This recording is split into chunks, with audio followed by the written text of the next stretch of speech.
बिस्मिल्लाहिर्रहमानिर्रहीम, अस्सलामु अलैकुम। अली सलमान जी टीवी के तमाम नाजरीन को जी स्पोर्ट्स में खुश आमदेद कहता है, जहां पीर से लेकर जुमेरात तक रोजाना रात 11:05 पर हम इस महफिल को सजाते हैं आपके लिए और बात करते हैं उस दिन खेले जाने वाले मैचेस के बारे में या उस दिन से जुड़ी स्पोर्ट्स की खबरों के बारे में। और जैसा कि आपके इल्म में है कि आज पाकिस्तान और वेस्ट इंडीज़ की टीमों के दरमियान जो T20 मैच खेला गया, पाकिस्तान ने इस T20 मैच में 13 रन से कामयाबी हासिल करते हुए सीरीज़ 2-1 से अपने नाम कर ली और उसके साथ साथ एक इंतहाई ज़बरदस्त टेस्ट मैच अपने अख्तिताम को पहुंचा कि जहां पे सिर्फ 35 रन दरकार थे इंग्लैंड की टीम को इस मैच में कामयाबी हासिल करने के लिए। लेकिन सिराज ने जिस तरह से अपनी बॉलिंग का मुजाहरा किया, जिस ज़बरदस्त तरीके से उन्होंने बॉलिंग की, भारत इस टेस्ट मैच को अपने नाम करने में कामयाब रहा। आज के शो में डिस्कस करेंगे पाकिस्तान क्रिकेट को और भारत और इंग्लैंड के दरमियान इस टेस्ट मैच को। लेकिन सबसे पहले प्राइम का फॉर्मेट, आज की टॉप स्टोरीज।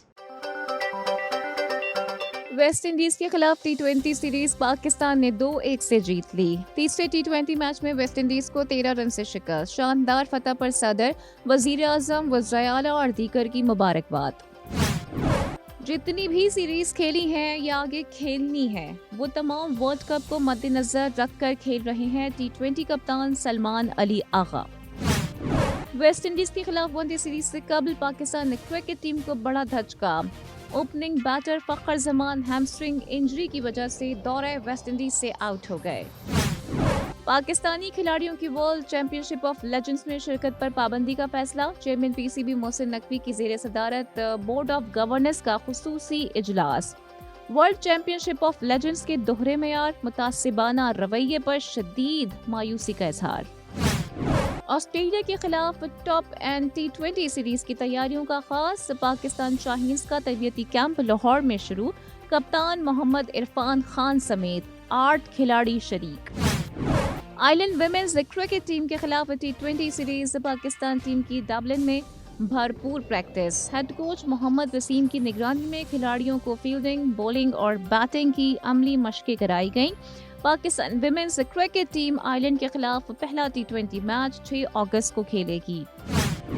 एशिया कप के लिए भारत जाने का फैसला हुकूमत को करना है। हुकूमत पाकिस्तान जो फैसला करेगी हम उसके मुताबिक चलेंगे। प्रो लीग के हवाले से भी हुकूमत से बातचीत जारी है, जल्द अच्छी खबर आएगी। सदर पाकिस्तान हॉकी फेडरेशन तारिक बुख्ती। और पाकिस्तान में टेनिस के इंफ्रास्ट्रक्चर को बेहतर बनाना मेरा पहला हदफ था। आइंदा साल इंटरनेशनल खिलाड़ियों पर मबनी टेनिस लीग करवाने का मंसूबा है। सदर पाकिस्तान टेनिस फेडरेशन एहसामुल हक। जी नाज़रीन, ये थी आज की टॉप स्टोरीज और इससे पहले के अब अपने गेस्ट का तारुफ आपके साथ कर रहा हूँ। सबसे पहले एक नज़र डालेंगे आज के मैच की समरी पे कि जहाँ पर पाकिस्तान और वेस्ट इंडीज़ की टीमों के दरमियान सीरीज़ का तीसरा और आखिरी T20 मैच खेला गया। पाकिस्तान ने टॉस जीतकर पहले बैटिंग करते हुए 189 रन स्कोर किए 4 विकेटों के नुकसान पर। साहबजादा फरहान ने ज़बरदस्त नॉक खेली, 74 रन उन्होंने स्कोर किए। साइम अयूब और हसन नवाज ने भी कॉन्ट्रीब्यूट किया और जवाब में वेस्ट इंडीज़ की टीम 176 रन बनाकर 6 विकेटों के नुकसान पर कामयाब रही, जहां पे सुफियान मुकीम ने और ज़बरदस्त इकोनॉमिकल बॉलिंग का मुजाहरा किया। यूं पाकिस्तान जो है वो 13 रन से इस मैच को अपने नाम करने में कामयाब रहा। 2-1 से पाकिस्तान ने सीरीज़ को अपने नाम किया और इस सीरीज़ में कामयाबी पर chairman Pakistan cricket board Mohsin Naqvi साहब ने भी एक ट्वीट किया जिसमें पाकिस्तान की टीम को इस शानदार कारकर्दगी पर, इस जीत को, अपने इस सीरीज़ को अपने नाम करने पर मुबारकबाद भी पेश की है। इस वक्त जो है इससे पहले कि मैं ज़रा अपने आज के गेस्ट की जानिब जाऊँ, वो ट्वीट भी हम आपको दिखा दें जो मोहसिन नकवी साहब ने ट्वीट किया। ये आपके सामने स्क्रीन पे ट्वीट है कि congratulation team Pakistan on a fantastic T20 series win against West Indies in the USA। Great team work, determination and spirit on display. साथ साथ उन्होंने टीम को कहा कि proud of our boys making the nation proud on international soil, keep the momentum going. ये मोहसिन नकवी साहब का tweet है जनाब, जो उन्होंने इस जीत के ऊपर किया है। इस वक्त मेरे साथ वीडियो लिंक पे मौजूद हैं पाकिस्तान के ज़बरदस्त स्टाइलिश बैट्समैन मिस्टर वॉल और ज़बरदस्त ऑलराउंडर जिन्होंने पाकिस्तान को जो है वो बतौर वाइस कप्तान भी सर्व किया, पाकिस्तान के लिए टॉप ऑर्डर में भी खेले, मिडिल ऑर्डर में भी खेले।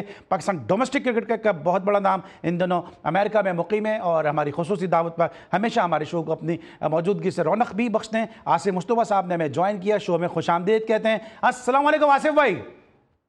वालेकुम अस्सलाम अली।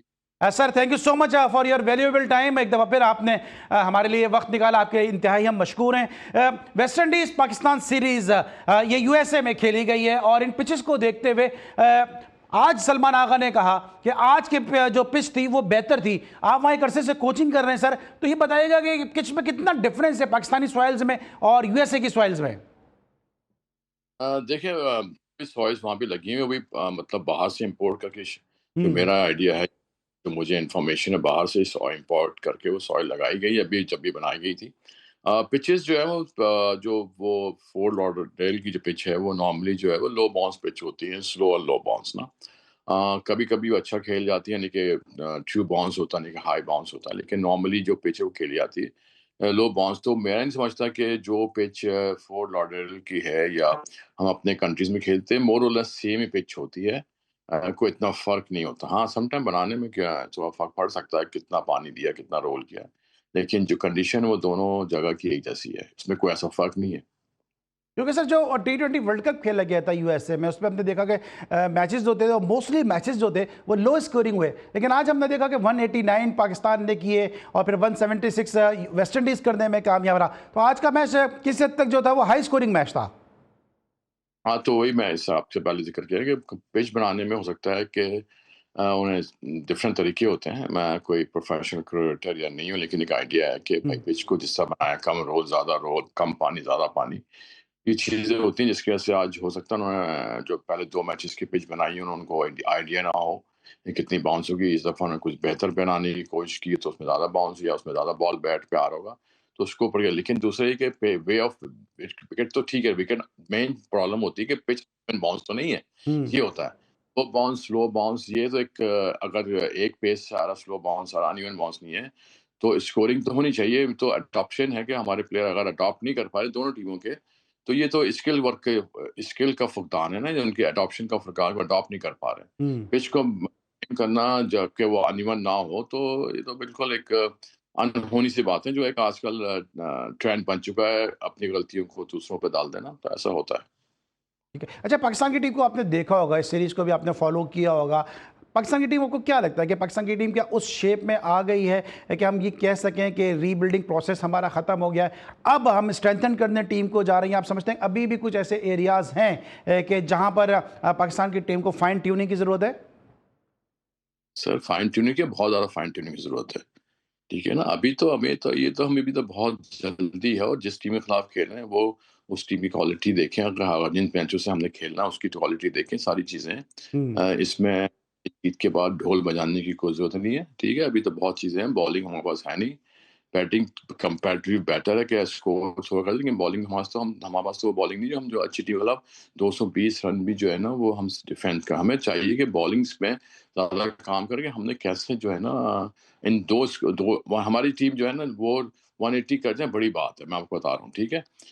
तो उस 180 160 हमारी बॉलिंग ऐसी बनानी कि 180 160 को हम कैसे डिफेंड करेंगे, हम्म। क्योंकि हमारे पास डेप्थ नहीं है कि हम अच्छी टीम के खिलाफ 200 रन बनाएंगे। हम्म। वो वन ऑफ थिंग एक कभी हो गया हिट एंड मिस वाली बात है, तो बॉलिंग पे हमें काम करना है, और as well as of course fielding तो हमारी बहुत पुरानी मुश्किल वो है, इसमें ऐसे कोई बात नहीं, वो तो करना ही है जी।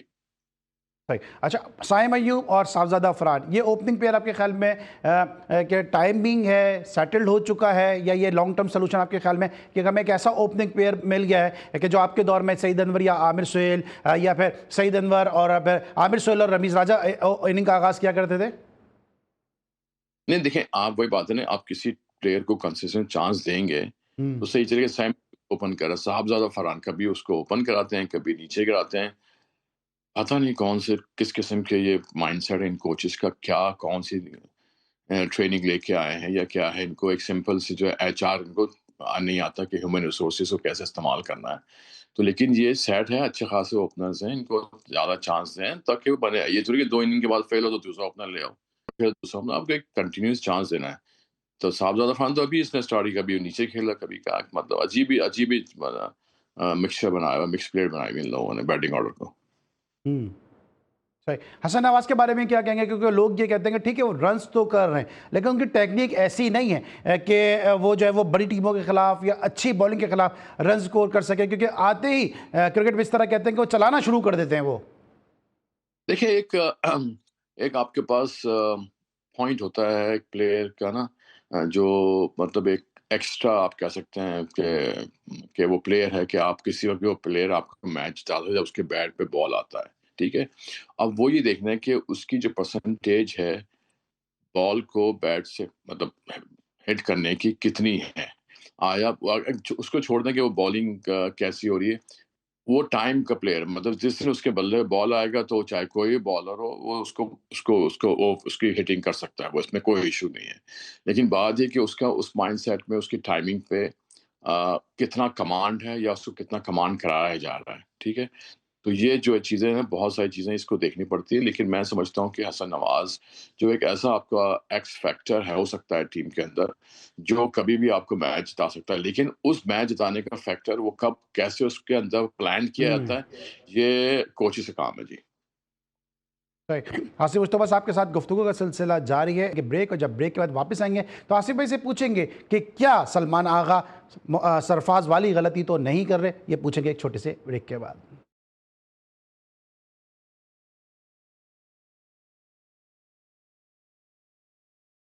Welcome back after the break. और ब्रेक पर जाने से पहले हमारे साथ मौजूद थे stylish left handed middle order batsman Asif Mustafa sahab, mister wall. कि आज भी अगर यंगस्टर्स को अपने विकेट की अहमियत का अंदाज़ा करना है तो आसिफ मुस्तफा साहब की वीडियोस देखनी चाहिए कि किस तरह वो अपने जो है वो विकेट को ऑक्यूपाई करते थे और कितनी मुश्किल से किसी भी बॉलर को अपनी विकेट दिया करते थे। आसिफ भाई ये बताएं कि आपने पाकिस्तान की मैचेस फॉलो किए होंगे, सलमान आगा की कप्तानी को भी आपने ऑब्जर्व किया होगा, लगता है आपको कि ये वही गलती कर रहे हैं जो सरफराज अहमद करते थे कि अपना नंबर ये पीछे कर लेते हैं और टीम के लिए दूसरे लोगों को जो सेक्रीफाइस करके दूसरे लोगों को भेज देते हैं और अल्टीमेटली फिर उन पर ये इल्जाम आ जाता है कि जी एज ए कैप्टन आप फ्रंट से सामने नहीं आ रहे? एक तरह से आप कह सकते हैं इस बात को, लेकिन सरफराज और सलमान अली आगा की माइंडसेट में जो मैं देखता हूँ बहुत फ़र्क है। सरफराज का जो था वो था कि अपने प्लेयरों को कॉन्फिडेंस देना, जो हमें साफ नज़र आता था। अभी सलमान अली आगा का ये अभी डिटरमिन करना ज़रूरी है कि वो अपने प्लेयरों को कॉन्फिडेंस दे रहा है या वो अपनी ज़िम्मेदारी से पीछे हट रहा है। ये 2 चीज़ें अभी इसमें डिटरमिन करना बाकी है। जैसे हम्म। मैं आपको मिसाल दूँ कि अभी अच्छी खासी वो बॉलिंग करता है। मैच था जिसमें एक बॉलर जो हमारा हसन अली को काफ़ी रन्स पड़े, तो हो सकता है उसने उस मैच में 1 ओवर भी नहीं कराया। तो ये समझ में आ जाए जब किसी बॉलर्स को ऐसे रन पड़ रहे हों, तो आपको लीड करना पड़ता है फ्रंट से, जो कि आप बॉलिंग भी करते हो, तो उन्होंने कोई चांस नहीं लिया। तो ये चीज़ मुझे फैक्टर ये नज़र आया कि सरफराज वाली गलती नज़र नहीं आ रही। मुझे ये गलती नज़र आ रही है कि हो सकता है maybe I am wrong कि वो अपनी हम्म। ज़िम्मेदारी से बच रहा हो कि मुझे मारना पड़ जाए तो मेरे ऊपर मैच ना आ जाए। तो ये चीज़ है। तो अब ये चीज़ें जो हैं, ये जो आपकी जो जो कोचिंग स्टाफ है या जो मैनेजर मैनेजर कह रहा हूँ सॉरी, कोचेज़ जो हैं, हेड कोच वगैरह, ये बैठ के जब प्लान करेंगे भई आपकी सिचुएशन में कौन किस वक़्त बॉलिंग करेगा। तो ये चीज़ है। आप अभी हम इसको नहीं डिटरमिन कर सकते कि ये सरफराज की डिफरेंट बात है, इसका तो अभी कोई मतलब मैच नहीं है ना अभी फ़िलहाल तो। ठीक है। अच्छा, इस तरह आसिफ भाई आपने कहा कि अभी बहुत ज़्यादा फाइन ट्यूनिंग की ज़रूरत है, तो कुछ आप चूंकि कोचिंग से भी एक अरसे से वाबस्ता हैं और पाकिस्तान की क्रिकेट का एक बहुत बड़ा नाम है, तो आपके जो कमेंट्स हैं वो यकीनी तौर पे बहुत वैल्यूएबल होंगे। कौन कौन से एरियाज़ हैं कि जिनको पे काम करना चाहिए और आपकी दानिश में भी टीम जो है वो एशिया कप के लिए तैयार नहीं है तो उसको जो है वो ट्यूनिंग करनी चाहिए? देखिए, फाइन ट्यूनिंग स्टार्ट होती है सिलेक्शन से। मैं प्लेयर्स की बात नहीं, ट्यूनिंग से प्लेयर्स की नहीं होती। जो बाहर जो सपोर्ट होते हैं, जिस तरीके से एक रिसोर्सेज प्रोवाइड किए जाते हैं, उन सबकी फाइन ट्यूनिंग चाहिए। सिलेक्शन से लेके आगे तक। फाइन ट्यूनिंग का मतलब ये है कि फाइन ट्यूनिंग एक-एक चीज़ है, चाहे आप सिलेक्शन हो, बैटिंग ऑर्डर हो, बॉलिंग ऑर्डर हो, फील्डिंग में कौन कहाँ खड़ा होगा, ये सब चीज़ें होती हैं। और उनसे सबसे बढ़कर है माइंडसेट की फाइन ट्यूनिंग, कि आपने प्लेयरों को क्या माइंडसेट दे रहा। हमारा माइंडसेट जो है, मैं प्लेयरों को कसूरवार कहता ही नहीं माइंडसेट माइंड फ्रेम बनाने के लिए। माइंडसेट या माइंड फ्रेम जो भी एक थॉट प्रोसेस है, वो एक नैरेटिव बनाया जाता है, प्लेयर को बताया जाता है कि भाई हम्म। आपने ये करना है, आपकी ये रिक्वायरमेंट है, आप करो ना करो, आपकी पोजीशंस जो है, आपकी टीम में पोजीशन में कोई प्रॉब्लम नहीं होगी, ठीक है? लेकिन आपको जो प्लान दिया है उसको आप एग्जीक्यूट करने की कोशिश करो। अगर वो एग्जीक्यूट करने की कोशिश करता है और उसमें फेल होता है, तो उसको ड्रॉप नहीं करना चाहिए। वो एक प्लान के ऊपर काम करने की कोशिश कर, आप फेल और पास होते हैं। तो फेयर फैक्टर जब तक नहीं निकलेगा, और ये फाइन ट्यूनिंग आई नहीं है स्टेक होल्डर से, Pakistan cricket board, coaches selection सबसे कि प्लेयर को कितना कॉन्फिडेंस देते हैं, क्योंकि प्लेयर तो डरा हुआ है, आज वो परफॉर्म करेगा तो सही है, नहीं करेगा तो बाहर होगा। जो सिलसिला चल रहा, कितने प्लेयरों के साथ ऐसा इन लोगों ने किया, ठीक है, कि किसी की कोई टीम बना के कोई भेज देते हैं, कोई पता नहीं चलता कौन सी, जैसे कहते हैं ऊट कौन सी कुल सीधी, क्या वो मुहावरा, मुझे नहीं पता इसके बारे में, सॉरी क्या अगर मैं गलत बोल दिया हूँ, लेकिन ये कि कोई चीज़ सीधी नहीं है। तो बहुत सारी चीज़ें हैं फाइन ट्यूनिंग, सिर्फ क्रिकेट की बात नहीं है। ये पूरा स्टार्ट होता है कि जब वो कहाँ से होते हैं, स्टार्ट करते हैं चीज़ें, ये सिर्फ हम्म। क्रिकेटर्स के ऊपर नहीं है, क्रिकेटर्स तो बेचारे मासूम है सर। ठीक है। अच्छा, ये भी चेयरमैन साहब की मुलाकात हुई है ड्यूरिंग द मैच, रिजवान से मुलाकात हुई, बाबर आजम से, नसीम शाह से मुलाकात हुई है। ये किस बात का इंडिकेशन आपको लग रहा है कि क्या पाकिस्तान में की टीम में क्या इनकी दोबारा जो सिलेक्शन हो सकती है, कॉन्फिडेंस देने के लिए मिले, या किस वजह से मिले? क्योंकि माजी में हमने नहीं देखा कि कभी जाहिद अली अकबर साहब जो है वो टीम के साथ इस तरह ड्यूरिंग द टूर जा रहे हो, कभी जो आरिफ अब्बासी साहब इस तरह जा रहे हो, तौकीर जिया साहब जा रहे हो, या कोई भी ऐसा चेयरमैन जो टीम के पीछे पीछे जो है वो टीम को ज्वाइन कर रहा हो। तो आप पहले तो ये मालूम करें आप गए हैं या वो ऑलरेडी मौजूद थे तो उन्होंने वहाँ ट्रैवल कर लिया, ये भी ज़रूरी है, क्योंकि वो होम मिनिस्टर भी हैं या उससे हो सके किसी सरकारी दौरे पे अमेरिका आए हों तो उन्होंने यहाँ पे आके टीम से मुलाकात कर ली हो। और जो टीम की मीटिंग है, जो एक तस्वीर या आई है एक मीडिया के ऊपर, तो वो एक फॉर्मल मीटिंग भी हो सकती है, जैसे एक आप जाते हैं, अच्छा आपके जो टॉप प्लेयर्स हैं उनसे मीटिंग कर ली, उसकी एक तस्वीर बना के आगे डाल दी कि भाई बहुत कोई इंपॉर्टेंट मीटिंग हो रही है। हम्म। ज़रूरी है कोई इंपॉर्टेंट मीटिंग नहीं, नॉर्मल फॉर्मल मीटिंग हो आराम से, एक हम्म। बातचीत चल रही हो, लेकिन अगर हो सकता है कि वो प्लेयरों को आ रहे हों या आपको वो T20 में ले आएँगे, जो भी है हो सकता है, लेकिन हम्म। अभी मैं समझता है कि कोई ऐसी फॉर्मल मीटिंग हुई है, एक नॉर्मल सी कैजुअल मीटिंग है जो तस्वीर आई है। सही। आप एशिया कप में आपको लग रहा है कि बाबर और रिजवान की टीम में जगह है, या आप समझते हैं कि अभी टीम ठीक है, सेट हो चुकी है? नहीं, टीम कहाँ सेट हुई है सर? टीम तो कोई सेट नहीं हुई, टीम में कोई सेट नहीं है सर। अभी तो ये अब एक्सपेरिमेंट ही कर रहे हैं, और अब जब तो से हम बाबर रिजवान जब की शुरू जगह है आपके ख्याल में? जी? बाबर रिजवान की जगह है T20 में, एशिया कप में? नहीं, अभी तो नहीं खिलाएँगे, बाद में देखें, अभी इतने जल्दी अपने डिसीज़न को जो है ना वो नहीं करेंगे ना, रिवर्ट नहीं करेंगे। चाहे वो देखें, बहुत सारी चीज़ें होती हैं, अगर एक आदमी से गलती हो जाती है सही।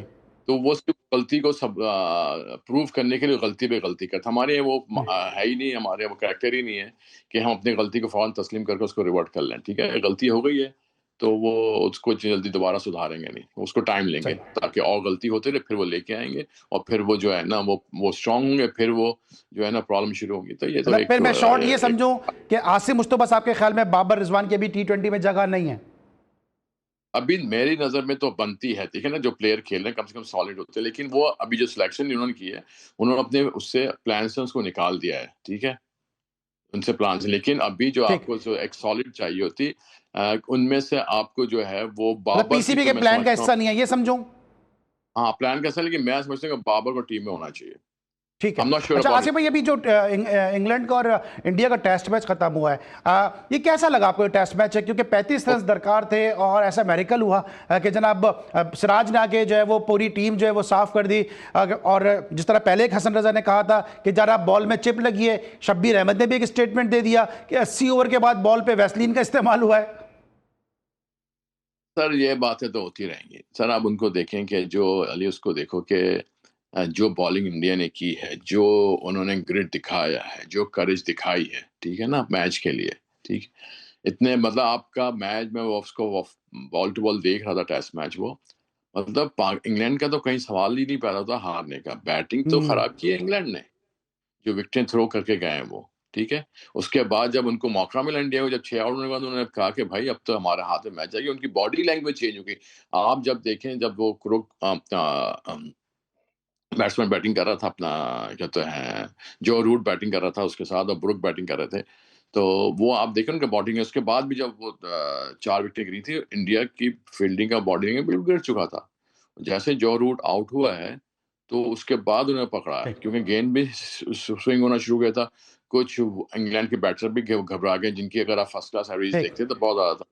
इंग्लैंड इंडिया ने बहुत मतलब दिखाया, पकड़ा मैच को सर। उनकी एक ट्रेनिंग है जिसकी वजह से वो काम कर रहे हैं, ऐसी सही। बात, मतलब बहुत पीछे मेहनत उनकी। अच्छा, अब ये सीरीज अब 2-2 से बराबर हो गई है, और विराट कोहली का चैप्टर अभी है या क्लोज हो गया? तो विराट कोहली का चैप्टर तो वो उनके ऊपर है कि वो अगर खुद खेलना चाहें तो उनको कोई रोक तो नहीं सकता खेलने से। अगर वो नहीं खेलना चाहें तो फिर वो कोई भी नहीं खिला सकता उनको। तो अगर वो खेलना चाहें तो ज़रूर खेल सकते हैं, चैप्टर कहाँ से क्लोज़ हो गया, मतलब वो तो लेकिन लेकिन अभी विराट टीम में कोहली जगह है उनकी, क्योंकि जिस तरह से उनके बैटिंग ऑर्डर सेट हो चुका है। बैटिंग उसकी, विराट की हर जगह हर टीम में जगह बनती है, कोई ठीक। इशू नहीं है उसका। वो राइट। खेलना अच्छा, आसिफ चाहे। भाई, आखिरी अब सवाल है वहाँ मेरा कि ये भी लेजेंड्स लीग में इंडिया ने पाकिस्तान के खिलाफ खेलने से मना कर दिया, और होना तो ये चाहता कि पाकिस्तान क्रिकेट बोर्ड इस पर कोई सख्त मौक़िफ़ इख्तियार करता, लेकिन अब ये फैसला कर लिया गया कि जी लेजेंड्स लीग के अंदर आइंदा जो है वो पाकिस्तान के नाम से नहीं खेलेंगे। इस डिसीजन को किस तरह से देख रहे हैं आप? एक्चुअली अली, मुझे इसके बारे में कोई इतनी नो हाउ नहीं है कि ये लीजेंड लीग मुझे तो पता भी कभी होती भी होगी, तो मैं तो इसको फॉलो ही नहीं कर रहा कि क्या हुआ, कौन सी लीग, क्योंकि दुनिया में इतनी लीगें हो रही चले वो बात हम उसको वैसे एक जनरल टर्म में लेकिन सर, अगर इंडिया बात कर एतराज लेते कर रहा है पाकिस्तान से खेलने पे, हैं। तो क्या हमें बतौर पाकिस्तानी एक खुददार कौम होने के नाते, एक ऐसी कौम जिसने भी बनियानो मरसूस में इंडिया को एक कड़ी शिकस्त दी है, पूरी दुनिया ने इसको अप्रिशिएट किया है, क्या ये बनता है कि हम उनके कहने पे जो है कह दें कि जी हम आइंदा पाकिस्तान के नाम से नहीं खेलेंगे? मैं वही बात है ना, आपके पहले हम खेलते रहे, अचानक इनको इनको टाइमिंग ही नहीं पता कि टाइमिंग होती क्या है। चलिए आप कोई डिसीजन लेना, थोड़ा टाइम लेते हैं, जब कभी दूसरी लीजन लीग स्टार्ट होती है, कहते हैं नहीं भाई हम पाकिस्तान का टाइम इस्तेमाल नहीं कर रहे हैं। ये बेवकूफ़ों के लोग हैं, इनको पता ही नहीं कि कौन सी टाइमिंग, कौन सी बात करनी है।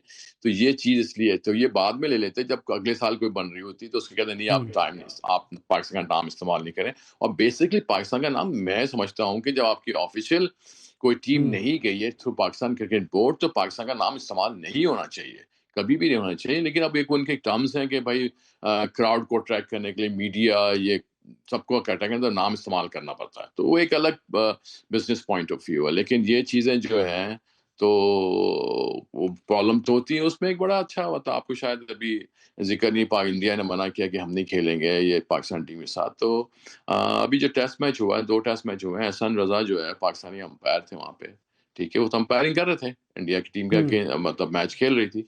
उस वक़्त तो किसी को एतराज़ नहीं और हुआ, उस तो पर मेरे भी समझ नहीं तनकीद आता की कि है, आप एहसन रजा पे भी तनकीद की अंपायरिंग पे। उनकी तो अंपायरिंग में तनकीद हुई है? हम्म।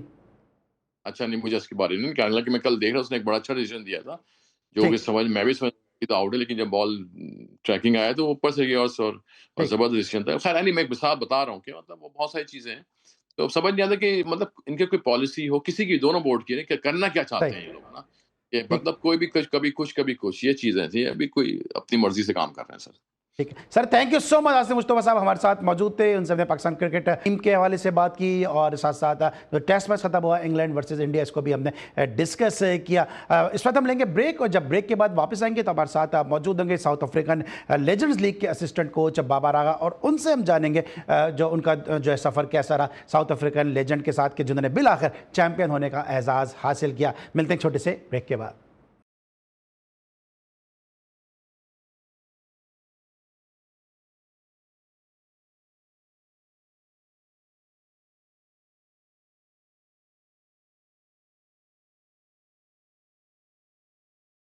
Welcome back after the break. और ब्रेक पर जाने से पहले मेरे साथ मौजूद थे टेस्ट क्रिकेटर आसिफ मुस्तफा, और अब मुझे ज्वाइन किया एक ऐसी शख्सियत ने कि जिन्होंने कराची में फर्स्ट क्लास क्रिकेट खेली, पाकिस्तान नेवी को रिप्रेजेंट किया, बड़े ज़बरदस्त मिडिल ऑर्डर बैट्समैन थे और बड़े मौसर ऑफ स्पिनर थे। और जो स्पोर्ट्स है वो इनका फैमिली गेम है, क्योंकि इनके वालिद मुनव्वर आगा अपने दौर के बड़े ज़बरदस्त लेफ्ट आर्म स्पिनर थे, और उनके जो भाई थे खुर्रम आगा, स्नूकर के हवाले से उनका बड़ा नाम और अहम मुकाम है, और स्नूकर के लिए उन्होंने पाकिस्तान के लिए इस खेल में फतूहात भी हासिल की हैं। इस वक्त मेरे साथ मौजूद हैं पाकिस्तानी नज़ाद साउथ अफ्रीकन असिस्टेंट कोच, जिन्होंने चैंपियंस लीग में, लेजेंड्स लीग में जो है वो साउथ अफ्रीकन टीम को रिप्रेजेंट किया बतौर assistant coach. Babar Agha show में खुशामदीद कहते हैं। अस्सलाम वालेकुम बाबर, कैसे हैं आप? वालेकुम अस्सलाम अली भाई, अल्लाह का लाख लाख शुक्र है। आप कैसे हैं?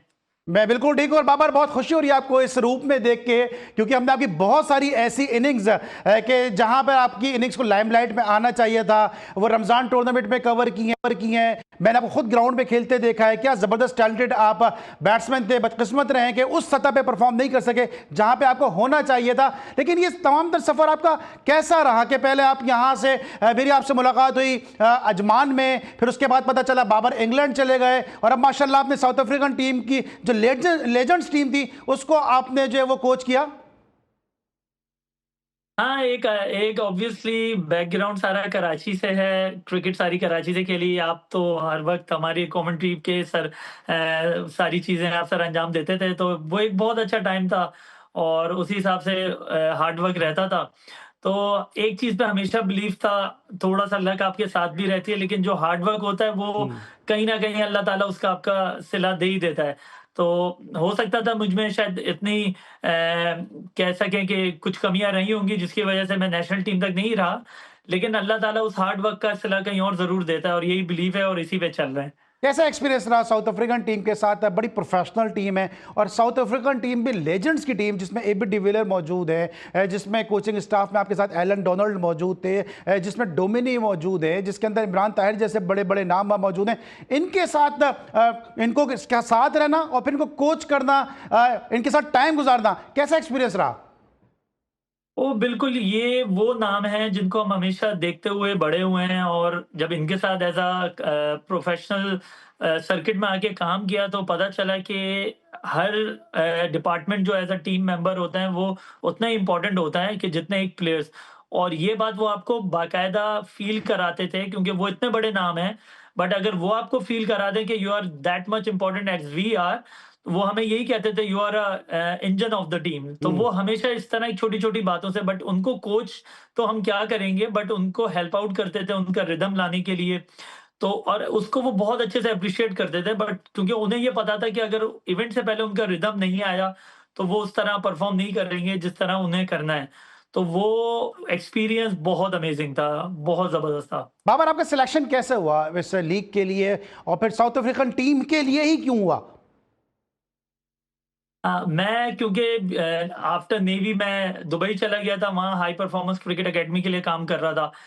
फिर मैं दुबई से इंग्लैंड मूव हुआ, यहाँ चेन्नई सुपर क्रिकेट अकेडमी है, उसके लिए एज़ हेड कोच काम कर रहा हूँ। तो इसी दौरान बीच में मेरा एक डेक्कन ग्लैडिएटर जो अबू धाबी हम्म। टी10 थी, उसमें कॉल आई थी। उसके लिए मैं गया, वो टीम जीती। वहाँ पे भी मैं एज़ फील्डिंग और as strength and conditioning coach 2 चीज़ें सर अंजाम दे रहा था। हम्म। तो वही सारा जो बैकग्राउंड है, वही यहाँ पे कंसीडर हुआ। इंग्लैंड में उन्हें बंदा चाहिए था और जो पिछली परफ़ॉर्मेंस थी उन्होंने वहाँ से क्योंकि ये बहुत फीडबैक जाता है। इसमें आप हमारी जो फ़ील्ड है कोचिंग स्टाफ या असिस्टेंट कोच, इसका कोई एजेंट नहीं है। तो ये फीडबैक जो जाता है प्लेयरों के थ्रू और हेड कोचेस के थ्रू, तो वो इस तरह कनेक्शन बनता है। तो फिर अल्लाह का शुक्र उन्होंने पिक किया और बहुत अच्छे से एंड अप हुआ। तो ये बेस्ट फीलिंग थी कि आपका एंड बहुत अच्छा हो जाए।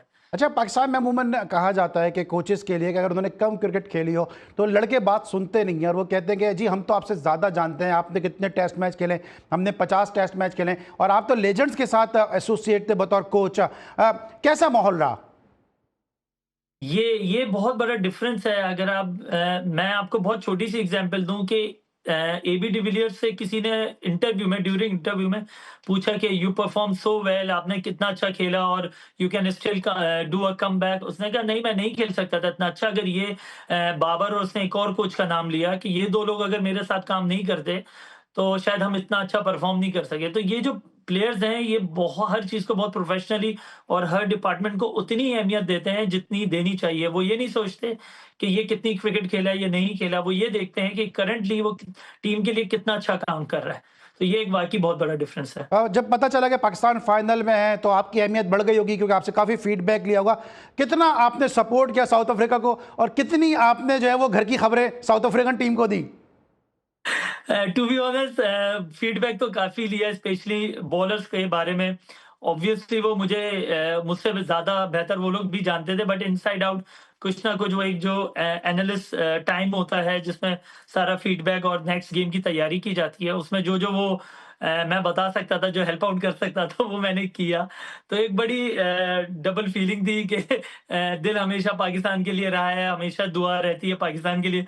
फर्स्ट टाइम ऐसा था कि किसी और के लिए पाकिस्तान के अगेंस्ट काम हो रहा था। ठीक है, तो पाकिस्तानी प्लेयर से कोई बात हुई, उन्होंने कहा कि यार घर के शेर ने क्या क्या, घर के भेदी ने घर की लंका ढा दी? नहीं, नहीं, बहुत, बहुत अच्छे से स्पेशली शाहिद भाई ने बहुत एप्रिशिएट किया आफ्टर द गेम। बहुत दिल बड़ा हुआ मेरा जिस तरह शाहिद भाई ने मुझे आफ्टर द गेम एप्रिशिएट किया।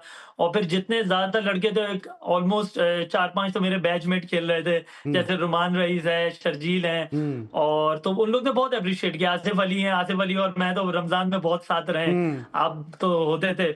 तो उन लोग ने बहुत एप्रिशिएट किया, बहुत खुश हो रहे थे, तो मुझे बहुत अच्छा लगा उन लोग से भी मिलके। ठीक है। उन लोग ने भी उसी तरह एप्रिशिएट किया। ठीक है, अच्छा और कोई ऑफर आई आपके पास इस जीत के बाद? क्योंकि बड़ी जीत है, जाहिर सी बात है, सारे लेजेंड्स खेल रहे थे और जीत तो फिर जीत ही होती है, चाहे आप किसी मामूली टूर्नामेंट को भी जीतें, ये तो फिर भी बहुत बड़ी जीत है। बिल्कुल लेकिन जैसे मैंने आपको बताया कि ये जो कोचिंग स्टाफ है इसका कोई क्या नाम है एजेंट्स नहीं है। तो अब नेक्स्ट कोई इवेंट आएगा उससे 2 या 3 महीने पहले जब टीम्स बन रही होती हैं सपोर्टिंग स्टाफ की, तो फिर ये चीज़ दोबारा एंगेज होती है। तो मतलब मेरा होपफुली सवाल पूछने अल्लाह का से मकसद है यही कि कोई दुआ साउथ है। अफ्रीका के डोमेस्टिक टीम की कोई ऑफर आई, इतनी दुनिया में लीग्स हो रही हैं, इतने सारे प्लेयर्स खेल रहे थे, किसी ने आपको और अप्रोच बिल्कुल। करने की बात की? जी, जैक रुडोल्फ हैं जी। जो हमारी टीम के लिए खेल रहे थे लेफ्ट हैंडेड बैट्समैन। तो क्योंकि मैं इंग्लैंड में जब से हूँ, तो मैं यहाँ पावर रेटिंग पे काफ़ी काम कर रहा हूँ, उसके बारे में पढ़ाई भी कर रहे हैं और किस तरह आपकी बॉडी मैकेनिक्स मूव होंगे पावर रेटिंग के लिए, वो काफ़ी चीज़ें मैं पढ़ रहा हूँ उसके लिए। तो वो चीज़ें कुछ मेरी जो क्रॉप्स हैं, वो मैं वहाँ भी लेके गया था, उन लोग को अप्लाई करवाया, तो उन्होंने बहुत एन्जॉय किया। तो जैक रुडोल्फ ने मुझे बोला था कि आई थिंक टी20 में ही नीड्स माय सपोर्ट। हम्म। तो ये मेरे लिए बहुत बड़ी बात थी। या तो उसने मुझे कहा कि या तो Babar I will call you या maybe I need your stuff. तो ये मेरे लिए एक बहुत बड़ी बात थी कि क्योंकि वो वहाँ पे आई थिंक ऐसे डॉल्फिन की हेड कोच हैं। ठीक है। तो और उन्होंने इस तरह मुझे बोला तो मुझे बहुत अच्छा लगा। होपफुली कि ये चीज़ आगे प्रोसीड हो। ऑब्वियसली जैक रॉडॉफ एक बड़ा नाम है और डेब्यू पे उन्होंने साउथ यस। अफ्रीका के लिए टेस्ट मैच में सेंचुरी भी स्कोर की है। आखिरी मेरा सवाल है कि अब आप माशाल्लाह सर्टिफाइड हो गए, पहले भी सर्टिफाइड थे, अब आपके जो सीवी में एक चैंपियन का इजाफा हो गया है। पाकिस्तान से कोई ऑफर आई तो पाकिस्तान के लिए किस हद तक अवेलेबल है आप? ऑब्वियसली पाकिस्तान हमेशा प्रायोरिटी पे है। पाकिस्तान के लिए काम करना, पाकिस्तान के लिए खेलना हर एक स्पोर्ट्समैन की ड्रीम होता है, तो वो प्रायोरिटी कभी नहीं जा सकती दिल से, चाहे कहीं किसी भी कोने पे चले जाएँ। और काफ़ी उस्ताद रहे हमारे, तो उनको देख-देख के हमेशा दिल चाहता है कि पाकिस्तान के लिए तो ज़रूर काम करें। ठीक है। और एबी डिविलियर्स से कोई बात हुई जीतने के बाद? उन्होंने बड़ी ज़बरदस्त इनिंग खेली, बड़ा अच्छा उनका जो है वो इवेंट गया, 3 उन्होंने 100 किए, 3 सेंचुरी स्कोर की, फिर इमरान ताहिर वगैरह, किसी से बात हुई आपकी? किस तरह से उन्होंने आपको फिर अप्रिशिएट किया? बिल्कुल टीम जब वाइंड अप हो रहा होता है तो एंड में एक-एक स्टाफ की एप्रिसिएशन हो रही होती है। तो बहुत अच्छी बात लगी, जैसे एलन डोनाल्ड सबको थैंक यू कह रहे थे सपोर्टिंग स्टाफ को, तो मेरा नाम उन्होंने बिल्कुल एंड के लिए रखा था, आई डोंट नो व्हाई। हम्म। तो उसके बाद एबी डिविलियर्स को लगा शायद मेरा नाम वो भूल गए। तो एबी ने आगे से उनको बोला कि यू फॉरगॉट बाबर। तो उन्होंने कहा yes I want to keep Babar in the end. फिर उन्होंने बोला तो मुझे बड़ा अच्छा लगा कि एक दूसरे को याद है कि हमें एक-एक को एप्रिशिएट करना है। तो ये मेरे लिए बहुत बड़ी बात थी कि जो I think legend of legend player है और वो इस तरह आपको याद रखे। So it's a better feeling, मैं अमेजिंग फीलिंग। और मैं आपसे आखिरी सवाल कर चुका था, लेकिन इतना दिलचस्प आपके साथ गुफ्तगू हो रही है कि मेरे सवालात बढ़ते चले जा रहे हैं। बाबर आप ये बताइएगा कि जब 1 रन से जीते आप अगेंस्ट ऑस्ट्रेलिया, तो लोगों ने कहा कि 99 की शिकस्त का बदला ले लिया, उस वक्त ड्रेसिंग रूम में क्या माहौल था और उस मैच के जीतने के बाद क्या गुफ्तगू रही? बिल्कुल, ये जो आपके जुमले एग्ज़ैक्टली यही थे कि इन सबको वो 99 वर्ल्ड कप याद आ रहा था और मुझे भी याद आ रहा था। और मैं मतलब ये आपस में बात कर रहे थे, मैं तो एक साइड में खड़ा हुआ था, लेकिन मुझे उनकी बातों से अंदाज़ा हो रहा था please don't be this 99 world cup, please don't be that 99 world cup. और जीतने के बाद भी उन्होंने एक-दूसरे को यही बोला हो, हमने ये 99 वर्ल्ड कप रिपीट नहीं करना था। और बहुत खुश थे, थोड़ा-सा इमोशनल भी हो गए थे ऑब्वियसली। और लेकिन वो सेम फीलिंग थी जो आपने जुमला बोला, एग्जैक्टली यही था इनके भी दिलों में। Wish you best of luck Babar Agha, बहुत ज़बरदस्त आपके साथ गुफ्तगू रही और इसी तरह से थैंक कामयाबी यू सो हासिल मच। करते रहिए और अपने ख़ानदान का नाम जो है वो इसी तरह से जो है वो रोशन करते रहिए। नाज़रीन, हमें उम्मीद है कि आज के शो में आसिफ मुस्तफा साहब और बाबर आगा हमारे साथ मौजूद थे, आपको शो पसंद आया होगा। इंशाल्लाह कल एक दफ़ा फिर आपसे रात 11:05 पर मुलाकात होगी। उस वक्त तक के लिए अली सलमान को पूरी प्रोडक्शन टीम के साथ इजाज़त दीजिए। अपना बहुत ख्याल रखिए। अल्लाह हाफ़िज़।